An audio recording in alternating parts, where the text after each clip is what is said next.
राधे राधे बच्चों, दोबारा से आज मैं एक बोर्ड का बहुत इंपॉर्टेंट क्वेश्चन आपके लिए लेकर आया हूं। और ये वाला जो सम है ये कोऑर्डिनेट चैप्टर का है। देखते हैं क्वेश्चन क्या है। If P X comma Y, ये एक पॉइंट है, is a point on the line joining the points A का कोऑर्डिनेट गिवन है और बी का कोऑर्डिनेट गिवन है 0, बी और इसका कोऑर्डिनेट गिवन है a, 0, then prove that x upon a plus y upon b equals to 1। आप कैसे इस क्वेश्चन को सॉल्व करेंगे देखते हैं। देखिए ये जो p पॉइंट है, ये एक पॉइंट है एक लाइन के बीच में कहीं पर, और वो जो लाइन है उसका जो एंड पॉइंट है a और b है। चलिए मैं फिगर ड्रॉ कर देता हूं, कैसे बनेगा ये देखिए। ये कोई लाइन सेगमेंट है जिसका एंड पॉइंट क्या है a और b। a का कोऑर्डिनेट गिवन है a, 0 और b का कोऑर्डिनेट गिवन है 0, b और ये p जो पॉइंट है इन्हीं के बीच में कहीं पर है। आई बात समझ में? तो इसका यूज करके आपको ये प्रूफ करना है, ठीक है ना। चलिए देखिए कैसे करते हैं। आप मानिए ये जो पॉइंट P है ना, ये पूरे लाइन सेगमेंट को k:1 के रेशियो में डिवाइड कर रही है। लेट द रेशियो बी, क्या मैंने सपोज करा है, k:1, k:1। इसका मतलब क्या हुआ, ये क्या हो गया m1 और ये क्या हो गया m2। रेशियो आपको पता ही होगा, कोई भी जो पॉइंट लाइन के बीच में होती है वो m1:m2 के रेशियो में डिवाइड करती है। और ये वाला जो पॉइंट है ये किसको रिप्रेजेंट करेगा, x1, और ये क्या हो गया y1, ये क्या हो गया 0, x2 और ये क्या हो गया y2। तो सेक्शन फॉर्मूला का यूज मैं अब करूंगा। तो सेक्शन फॉर्मूला क्या होता है, कोऑर्डिनेट ऑफ p क्या होता है m1x2 plus m2x1 upon m1 plus m2।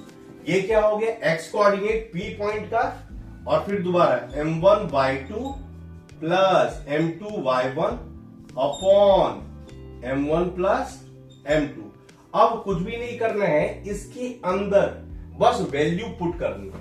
देखिए कोऑर्डिनेट ऑफ p क्या गिवन है, x, y, वही मैं यहां पर लिख रहा हूं।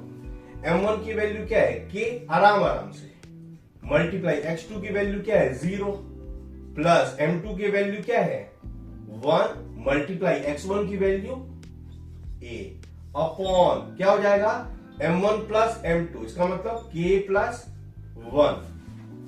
अब वैसे ही इस साइड में मैं कर, ठीक है ना। अब इसको मैं सिंप्लीफाइड वे में थोड़ा लिख देता हूं।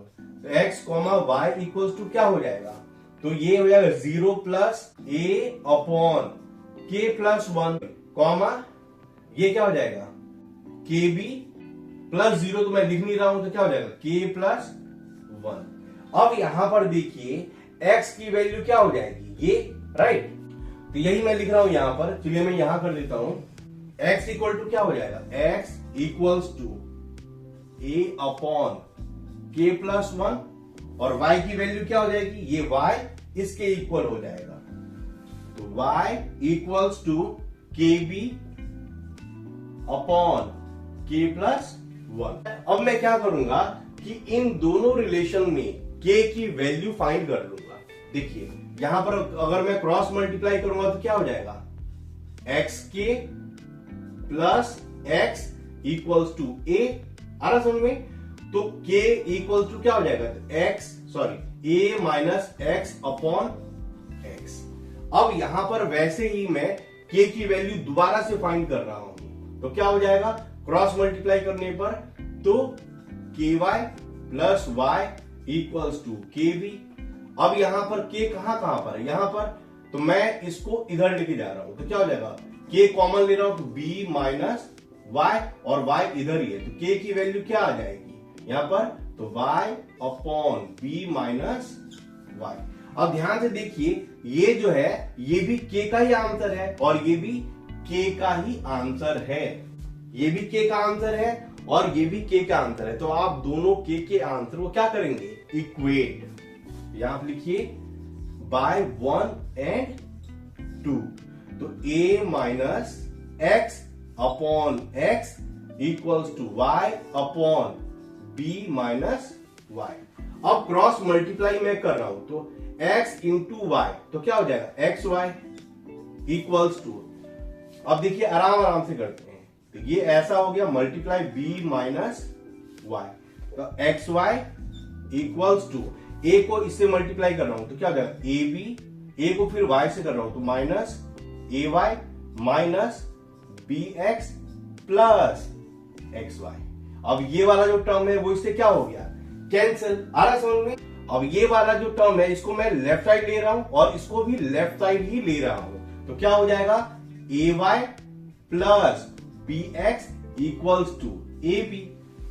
ये हमारा टर्म क्या आ गया A Y plus B X equals to A B, लेकिन अभी भी ये वाला टर्म तो आया नहीं है, तो अब लाना कैसे पड़ेगा, तो यहां पर जो ए बी है ना उसे सबको आप डिवाइड कर दीजिए, यानी डिवाइडिंग बाय ए बी सब सारे टर्म्स को, तो क्या हो जाएगा A Y upon A B plus B X upon A B equals to A B upon A B. सारे टर्म को मैंने ए बी से डिवाइड कर दिया, तो क्या हो जाएगा ये वाला ए इससे कैंसिल, अब देखिए ये वाला जो बी है वो इससे कैंसिल और ए बी पूरा पूरा क्या हो गया कैंसिल, तो आपका आंसर क्या आ जाएगा, तो x upon A plus Y upon B equals to 1, वही जो वहां पर हमें प्रूफ करना था, x upon A plus Y upon B equals to 1। उम्मीद है आपको ये वाला सम बहुत अच्छा लगा होगा और ऐसे क्वेश्चंस मैं बार बार आपके लिए लेकर आता रहूंगा, तो अगर आप न्यू व्यूअर हैं जरूर मेरे चैनल को सब्सक्राइब करें।